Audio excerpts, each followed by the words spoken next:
Kembali lagi bersama saya Prawitodoro di channel prawito.com. Kali ini kita akan melanjutkan tutorial kita tentang aplikasi ojek online, di mana sebelumnya kita sudah membuat desain untuk aplikasi mobile kita dan juga aplikasi admin. Kali ini kita akan melanjutkan tutorial kita tentang bagaimana mengimplementasikan desain tersebut ke dalam aplikasi mobile atau aplikasi web.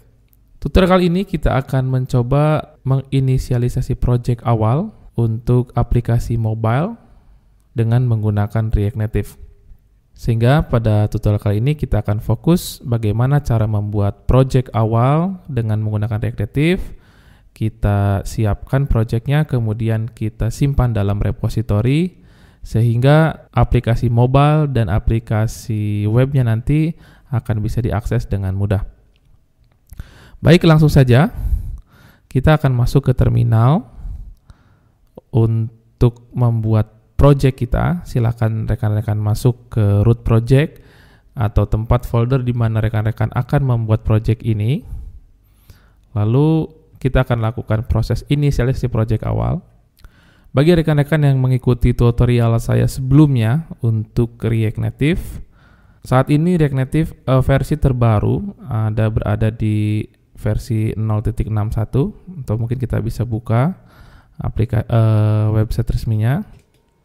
Kenapa saya perlu sampaikan? Karena tutorial saya yang sebelumnya masih menggunakan React Native di bawah 60, sehingga banyak perbedaan cara menginstalnya, kemudian mungkin routingnya, itu banyak perbedaan, sehingga ketika kita menggunakan versi terbaru, saya perlu menjelaskan ulang bagaimana cara menginisialisasi project React Native ini. Sebelumnya mungkin ketika kita membuat project awal, saya menggunakan React Native CLI waktu itu.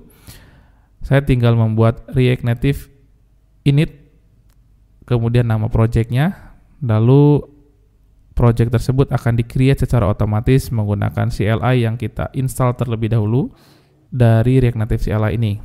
Namun untuk versi yang terbaru 0.6061 dan seterusnya, proses instalasi tidak lagi menggunakan React Native init, namun bisa langsung kita install atau kita buat aplikasinya menggunakan npx seperti ini, npx React Native init awesome project. Nah, sehingga kita akan lakukan proses inisiasi awal project menggunakan npx seperti ini, npx React Native init, kemudian nama project kita. Nah, kita akan kembali ke terminal, kemudian kita paste di sini npx React Native init. Nah, kalau yang dulu React Native init, nah, tanpa ada npx-nya, karena dulu CLI-nya diinstal di lokal kita. Nah, sekarang tidak perlu lagi. Ini juga berkaitan dengan npm versi terbarunya. Oke, namanya kita akan ganti menjadi, mungkin lebih tepat, ojol app. Oke, React Native init. Nah, kita tunggu proses inisiasi project awal menggunakan React Native init. Pertanyaannya, kenapa kita tidak menggunakan expo dan segala macamnya di sini? Nah, ada beberapa alasan kenapa saya pribadi tidak menggunakan expo. Pertama, saya sudah terbiasa menggunakan CLI-nya React Native init. Kemudian pada tutorial kali ini saya akan mencoba untuk proses deployment atau proses pembuatan aplikasi ini menggunakan Microsoft App Center. Dan di sini cukup dimudahkan ketika kita menggunakan React Native CLI atau React Native init ini. Saya belum pernah menggunakan App Center dan dikombinasikan dengan Expo, sehingga saya akan memberikan tutorial dengan membuat React Native menggunakan React Native init. Oke, kita tunggu prosesnya.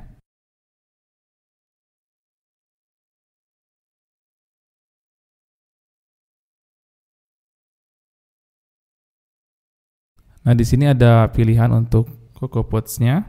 Ini jika teman-teman ingin membuat aplikasi iOS. Kalau saya biasa menggunakan Brew, sehingga menggunakan pilihan yang kedua. Jika nanti ada sedikit error juga tidak ada masalah ya, karena kita concernnya akan membuat aplikasi Android. Sehingga untuk Androidnya sudah pertama kali diinstal. Selanjutnya ini memang persiapan untuk iOS-nya.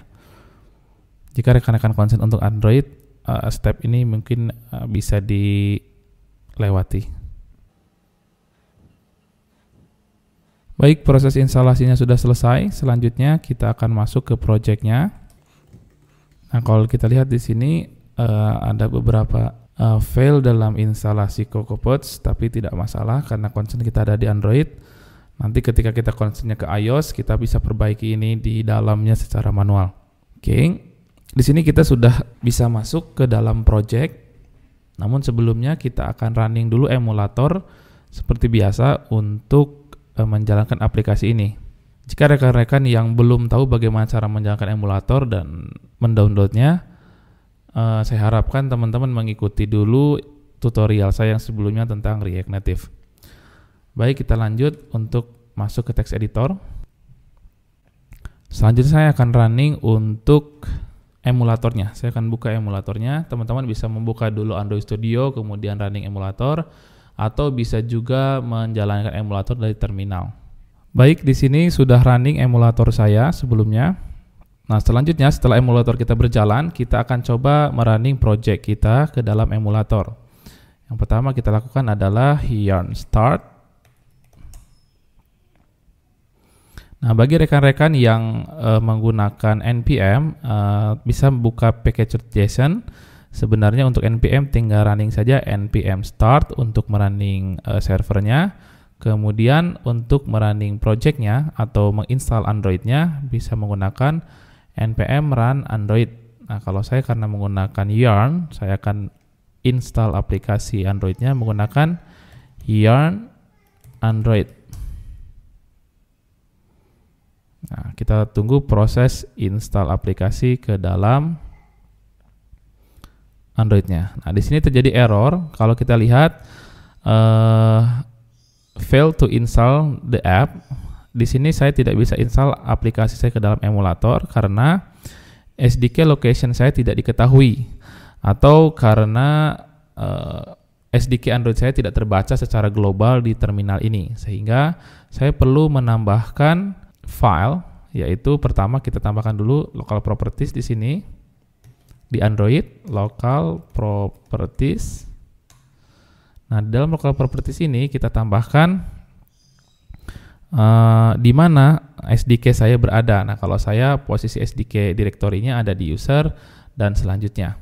Kemudian kita simpan. Nah, setelah disimpan, kita akan lakukan install ulang, proses instalasi ulang yarn Android. Nah, kita tunggu prosesnya. Oke, proses instalasi selesai. Di sini kita lihat proses sedang berjalan untuk menginstal APK saya ke dalam emulator dan sudah 100%. Dan kita lihat di sini, oke, welcome screen dari React Native sudah berhasil terinstall ke dalam project saya di sini. Selanjutnya, setiap kali saya berhasil inisiasi project, hal yang selanjutnya saya lakukan biasanya adalah langsung melakukan commit project saya ke dalam repository, sehingga saya bisa track setiap perubahan yang saya lakukan dalam membuat suatu project. Di sini selanjutnya kita tinggal bisa buka repository yang teman-teman pilih, bisa menggunakan Bitbucket, GitHub, ataupun GitLab.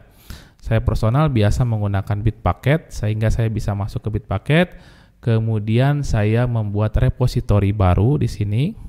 Create repository, dan silahkan masukkan nama repository sesuai dengan yang rekan-rekan inginkan. Kalau saya kan mungkin ojol app seperti ini, kita create repository. Nah, setelah itu kita masukkan remote repository ini ke dalam project kita. Biasanya memasukkannya git remote add origin, kemudian masukkan URL-nya. Nah, karena saya sudah memasukkan project saya ini ke dalam repository, sehingga saya tidak bisa mengulangnya di sini. Hal itu bermasalah karena pada proses recording saya sebelumnya, sebenarnya saya sudah menjelaskan bagaimana proses inisiasi project ke dalam repository, tapi karena ternyata screen tersebut tidak ke record, sehingga step tersebut sedikit terlewati. Namun tidak masalah karena mungkin proses commit project ke repository sangat biasa rekan-rekan lakukan, apalagi yang sudah biasa membuat project di dalam repository online. Baik, di sini kalau kita lihat semua project saya sudah saya kirimkan ke branch master. Nah, di sini saya sudah masukkan semua project awal saya ke dalam repository Bitbucket. Nah, saya menyarankan kepada rekan-rekan setiap kali step yang kita lakukan dalam membuat project dan itu merasa step yang penting, harapannya langsung di-commit ke dalam repository sehingga step tersebut ketika nanti next stepnya ada bermasalah, kita bisa rollback ke step yang berhasil. Nah, di sini untuk step inisialisasi project awal sudah berhasil sehingga saya akan lakukan commit ke sini. Di commit saya yang pertama ini saya hanya proses inisialisasi project. Karena proses inisialisasi saya berhasil dengan lancar sehingga step inilah yang saya catat di commitan pertama saya. Baik, demikianlah tutorial saya tentang inisialisasi project awal untuk aplikasi ojek online kita. Di sini kita sudah belajar bagaimana membuat inisialisasi project awal kita menggunakan React Native, kemudian kita sudah menyimpannya di dalam repository. Selanjutnya kita akan langsung slicing dari desain yang kita miliki, yang sudah kita buat di video-video awal, kita akan slicing ke dalam bentuk aplikasi.